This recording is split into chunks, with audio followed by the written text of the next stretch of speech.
At the edge of the capital, beyond the verdant woods and beneath the deepening caves, lies the ruins of an ancient kingdom. Sealed away and forgotten, they wait for intrepid heroes to discover the secret that will reveal the truth about the ancient legends.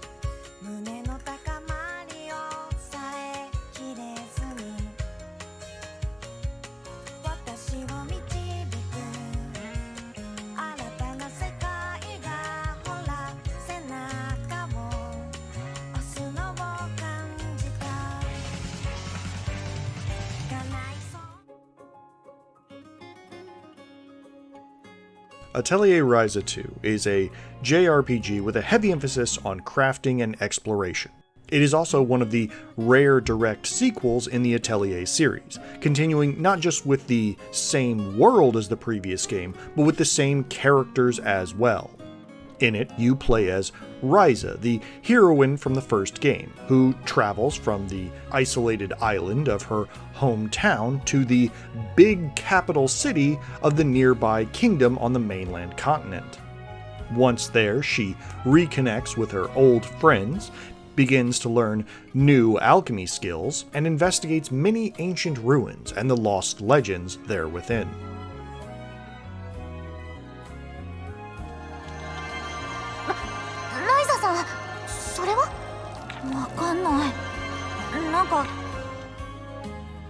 Now, like previous entries in the series, the game is divided primarily between exploration and crafting.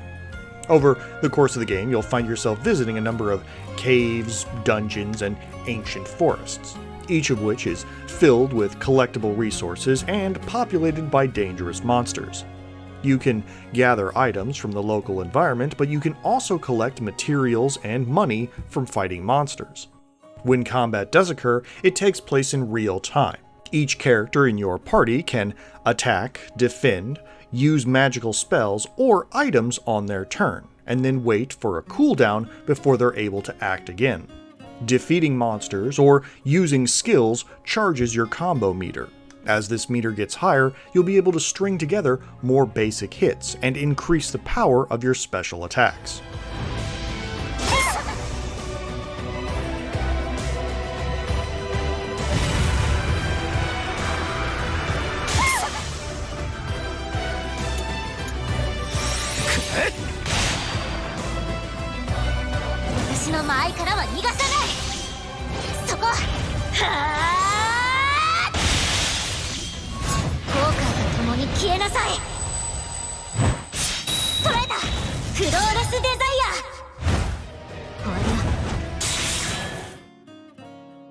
Defeating enemies will reward you with treasure as well as experience points, which will eventually allow your characters to level up and increase their stats. Once you're finished exploring, you can return to your alchemy workshop in the capital. While in town, you'll be able to deposit any items you collected, buy and sell new materials, chat with the various NPCs, and pick up a number of side quests and bounties. You'll also be able to return to your atelier and start crafting. Now, if you're already familiar with the series, you'll know that crafting is one of the main components of the gameplay. You'll want and often need to routinely return to your workshop so that you can take all the materials you've collected and transform them into weapons, armor, goods and sundries, and even helpful battle items like potions or explosives. On the surface, crafting is fairly straightforward. Each recipe is represented by a tree with a number of nodes representing the materials which can be added. Adding components to the recipe will unlock new nodes and branches, and adding high-level components to the recipe might even unlock entirely new items. Crafting is often the key to your progress as well, allowing you to fulfill quests, equip your characters for battle with tougher monsters, and often access new areas.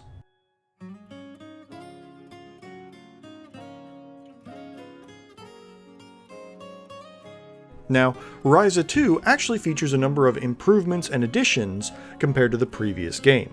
For starters, the combat system has been redesigned to be faster and more flexible. For instance, characters no longer use mana to fuel their magic and special abilities. Instead, every time you perform a basic attack, your character will generate action points. These action points can then be spent to use your specials or magical spells, with more powerful attacks requiring more points.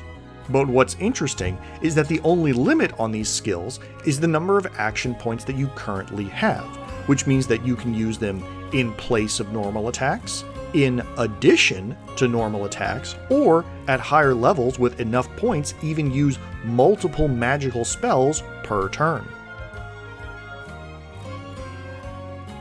Not only that, but you can now have up to 4 characters in your main party, 3 primary characters and 1 backup character who can swap in and out on a short cooldown. And not only does this give you more flexibility in choosing which characters to bring with you, but it gives you a slight buffer. If one of your characters gets taken out, you can quickly swap in the backup and keep fighting.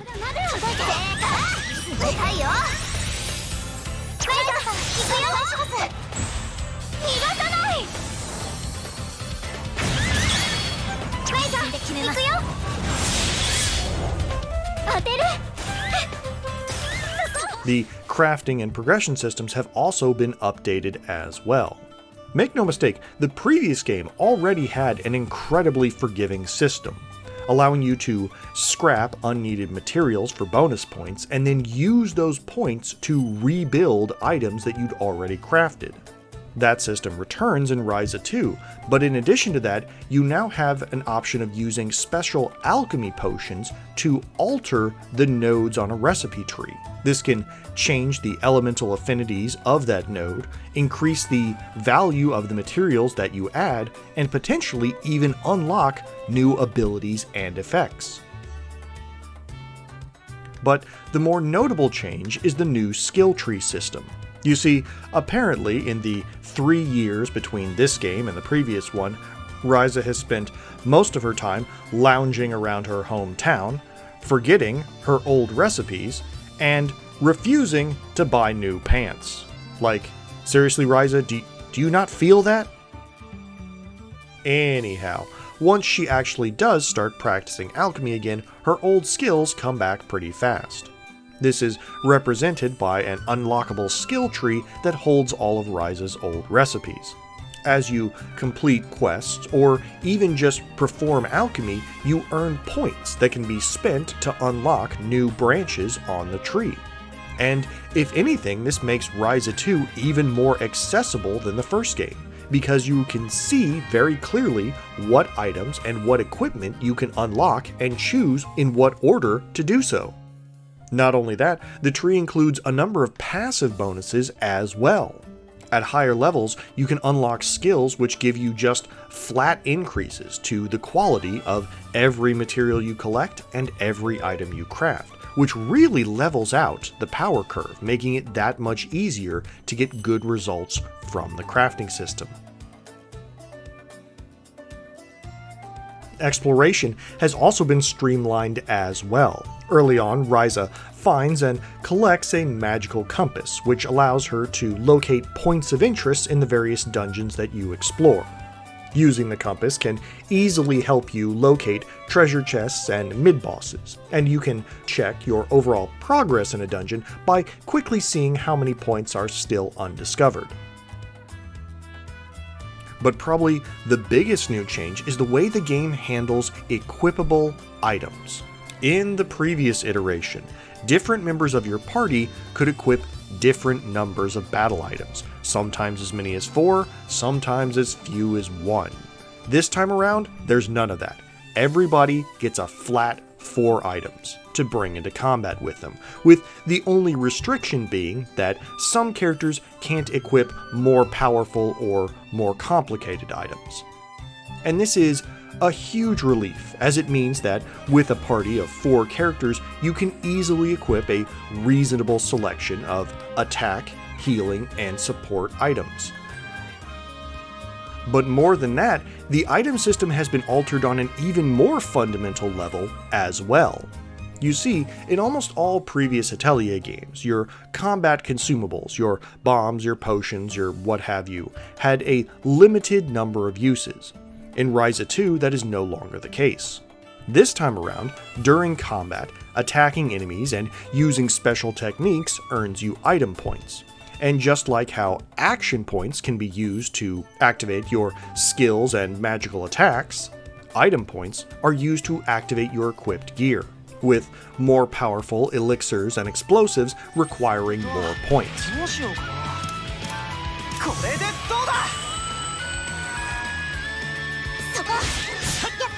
Now, with that out of the way, what's the good and bad of Atelier Ryza 2? Well, for starters, the presentation is still really good. The music is upbeat and cheerful. The environments are colorful and varied.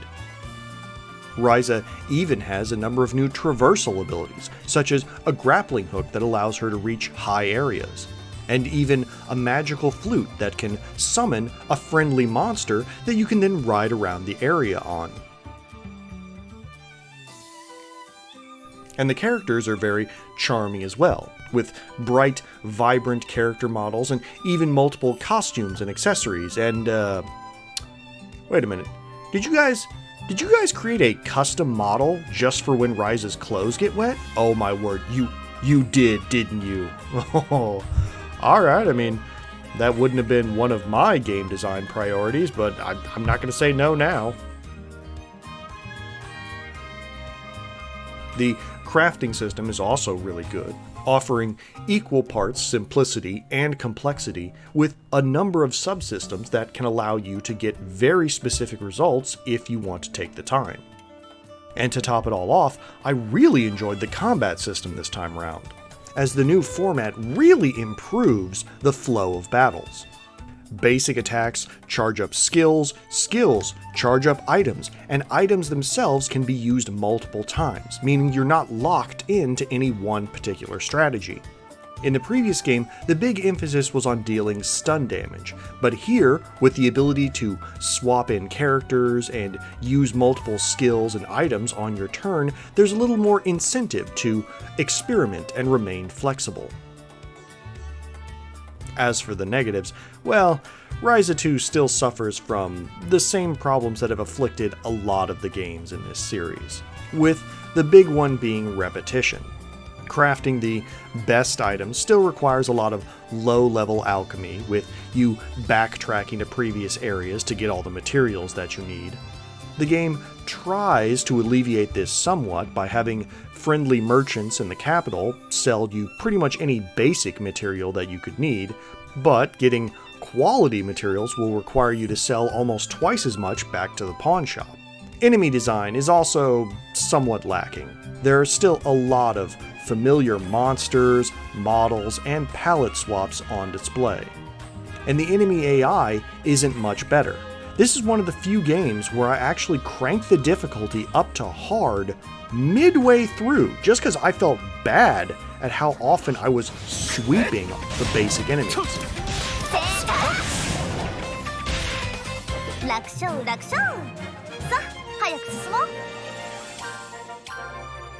But probably the most surprising complaint I have is that the story of Atelier Ryza 2 isn't very good, which is a weird thing to say for a game in the Atelier series. Typically, if nothing else, the stories are at least pretty charming. But here, it's a lot of second act filler.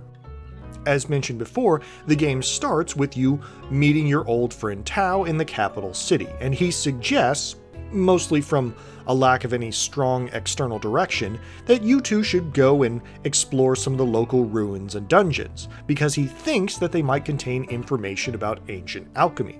He doesn't know where this information might be or what it looks like, so for a good chunk of the game, you are literally just wandering around, kicking over stones, waiting for something to happen. You'll do a few quests, you'll meet some people in town, and then some new party members will join you, mostly because they don't have anything better to do either. Speaking of which, one of your first allies, Patricia, is a pampered rich girl who is only along for the ride because she is crushing hard on Tao. And she's not even the only wayward debutante in your crew.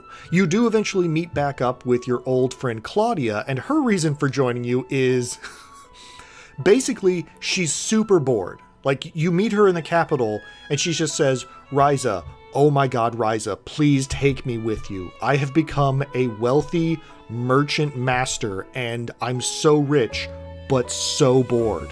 I spend every day making deals and trading commodities and I hate every minute of it. Just please let me come into a dungeon with you." I mean, I'm serious, that's her entire reason for joining back up with you, is that she hates being a filthy rich, successful merchant. The only one who is even close to a logical reason for joining you is one of the new characters, Clifford. And that's because he is a professional treasure hunter. It is his job to go into caves looking for treasure. But the worst example of this is the new gimmick character, the Lost Fairy, which takes the form of a floating little rabbit creature named Fee. Fee actually hatches out of a magical egg that is just given to Ryza at the start of the game, and like a Pokemon, she can only say her own name. Which, yeah, that's not gonna get annoying.